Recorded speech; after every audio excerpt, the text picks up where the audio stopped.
প্রায় ৩ বছর ধরে তালাবদ্ধ থাকার পর অবশেষে মাদারীপুরের ১৩.৫ লাখ মানুষের জন্য স্বস্তির দুয়ার খুলল। ৩০ কোটি টাকা ব্যয়ে নির্মিত মাদারীপুর ২৫০ শয্যা জেলা হাসপাতালে বহু প্রতীক্ষিত ১০ শয্যার আইসিইউ ইউনিটটি আনুষ্ঠানিকভাবে চালু করা হয়েছে। রবিবার সকালে স্থানীয় সংসদ সদস্য জাহানদার আলী মিয়া এই বিশেষায়িত ইউনিটের উদ্বোধন করেন।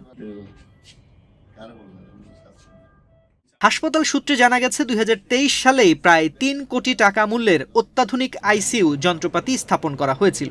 তবে প্রয়োজনীয় বিশেষজ্ঞ চিকিৎসক, দক্ষ নার্স ও টেকনিশিয়ানের চরম সংকটের কারণে এতদিন আইসিইউ এর মতো সংবেদনশীল সেবা চালু করা সম্ভব হয়নি।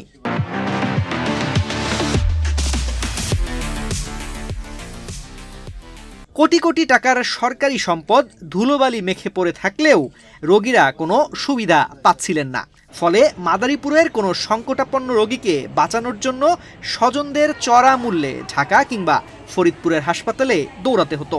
এতে পথেই অনেকের প্রাণ যেত, আর বেঁচে ফিরলেও পরিবারগুলোকে গুনতে হতো মোটা অঙ্কের টাকা। আইসিইউ চালু হয়েছে, মাশাআল্লাহ ভালো, কিন্তু এটাই সঠিক চালু হয়েছে খুব আমাদের জন্য, রোগীদের জন্য, সবার জন্য খুব ভালো হয়েছে।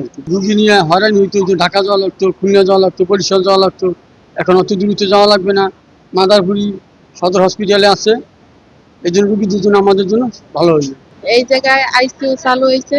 আমরা এই জায়গায় আইসি আগে তো টাকা দেওয়া লাগতো, এখন আর টাকা দেওয়া লাগে না। এই জায়গায় রোগীরা সুস্থ হয়, ভালোই, আমার বাচ্চারা সুস্থ হয়েছে। তবে আপাতত হাম সংক্রান্ত গুরুতর রোগীদের চিকিৎসার জন্য আইসিইউ সেবা চালু রাখা হয়েছে। প্রয়োজনীয় জনবল নিয়োগ সম্পন্ন হলে পর্যায়ক্রমে পূর্ণাঙ্গভাবে সব ধরনের রোগীর জন্য সেবা চালু করা হবে বলে জানিয়েছেন সংশ্লিষ্টরা। মাদারীপুরবাসীর দীর্ঘদিনের স্বপ্ন ছিল এই মাদারীপুর ২৫০ শয্যা হাসপাতালে আইসিইউ সেবা চালুকরণের বিষয়ে।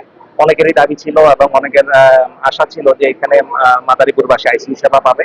তো আমরা অত্যন্ত আনন্দিত এবং আমাদের মাননীয় স্বাস্থ্যমন্ত্রী মহোদয় এবং আমাদের মাদারীপুর ২ আসনের এমপি মহোদয় এই বিষয়ে অত্যন্ত আন্তরিক, এবং মাননীয় স্বাস্থ্যমন্ত্রী মহোদয়ের উদ্যোগে আজ দেশের 10টি হাসপাতালে এই আইসিইউ উদ্বোধন হচ্ছে, আইসিইউ সেবা চালু হচ্ছে।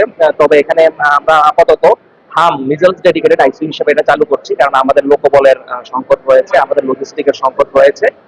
তবে আপাতত আমাদের লোকবল এবং লজিস্টিক যে পরিমাণ আছে তা দিয়ে আমরা ডেডিকেটেড আইসিইউ এখানে রান করতে পারবো। দীর্ঘদিন যাবৎ আইসিইউ সেবা চালু না থাকায় ভোগান্তি ছিল।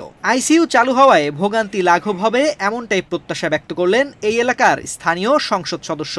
আপনারা শুনে খুশি হবেন যে আজকে সারা বাংলাদেশের মধ্যে 11টা না 10টা মেডিকেলে এই আইসিইউ উনি ভার্চুয়ালের মাধ্যমে আজকে নারায়ণগঞ্জে ভার্চুয়ালে বসবে, আর সে কারণে আজকে এইগুলো চালু করতেছে 10টা বাংলাদেশের মধ্যে, তার মধ্যে মাদারীপুর হসপিটালে আছে। আমরা এই জায়গায় শুধুমাত্র এখন আইসিইউতে কাজ চলবে শুধুমাত্র হামের জন্য, এবং আমাদের পূর্ণাঙ্গ করার জন্য আমাদের প্রাণপণ চেষ্টা আছে। এবং আমাদের মাননীয় স্বাস্থ্যমন্ত্রীকে আমি সংসদেও বলছি, এবং ওনার রুমে গিয়ে আমি পার্সোনাল মন্ত্রণালয়ের পাঠানায় দিয়ে আমি বলছি আমাদের এই 250 শয্যা হসপিটাল পূর্ণাঙ্গভাবে চালু করার জন্য। বর্তমানে হাসপাতালটিতে বিশেষজ্ঞ চিকিৎসক, নার্স ও টেকনিশিয়ান সহ অনুমোদিত 267টি পদের মধ্যে 102টি পদ শূন্য রয়েছে। জনবল সংকট কাটিয়ে উঠতে পারলে আইসিইউ সহ অন্যান্য বিশেষায়িত স্বাস্থ্যসেবাও পুরোপুরি চালু করা সম্ভব হবে বলে আশা প্রকাশ করছেন সংশ্লিষ্টরা।